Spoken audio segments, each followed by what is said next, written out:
photographers! I have something I'm really excited to share with you today, and it's something that has really changed my life and the way that I do business. And that actually comes from a little passage that I read in Fast Track Photographer Business Plan by Dane Sanders. And he talks in here about what it means to actually lead your business. And I think the things that he mentions here can be applicable not just to our business, but to our life and all sorts of areas of our life. He talks about the idea of being devoted to your business. And let me share with you what he says. The very idea of being devoted to your business is not a measure of leadership at all. It's a measure of followship. If you're devoted to your company, you're not serious about running it, you're serious about having it run you. A devotee is not a leader. If you've ever tried to run a business, there's a good chance you've fallen into this trap. Sacrificing sleep to finish a job on time, missing out on family activities because you're always behind, fighting with your spouse because you're feeling so much pressure about mounting bills. You need to find a way to turn the tables so that your business is devoted to you. If you don't commit to leading your business will lead you to a proverbial prison. Let me say it more personally. If I don't take responsibility to lead my business, I will eventually forfeit my viability as a professional photographer who loves what he does. There's no way around it. I must lead. So what does it even mean to lead a business? Or to ask a big picture question, what does it mean to lead at all?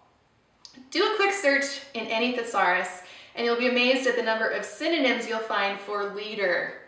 Chief, boss, principal, chair, director, CEO, skipper, numero uno, and head honcho.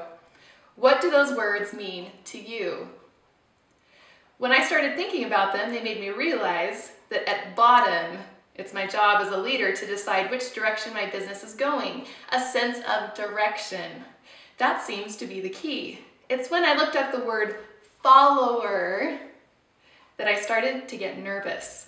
Words like minion, servant, hanger-on, and devotee don't seem that far off from the way many creatives operate within their businesses.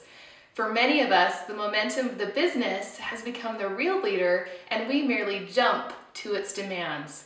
When I look around our industry, sorry to say, I mostly see followers. People run by their businesses.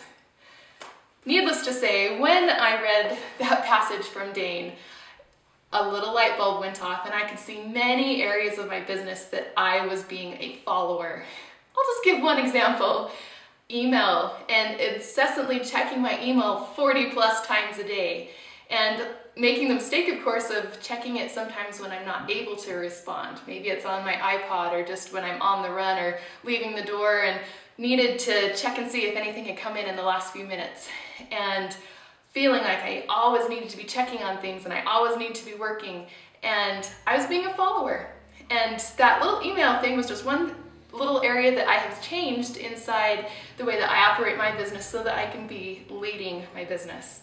I'm trying at this point to only check it about 2 or 3 times a day and only at times when I can respond. And it's made a huge difference. It brings a lot of sense of freedom and liberty to the way that my day runs and the way that I feel like I am in charge rather than my business running my life. And I think, like I said earlier, that this can be applied to all sorts of areas of our life, not just business, but our personal relationships and our other roles and responsibilities that we have. And I just encourage you and me to look for ways that we can lead instead of follow. And I think when we do that, we not only experience that sense of freedom, but we become more productive, we become more in control, and we're able to see a greater vision for what's ahead.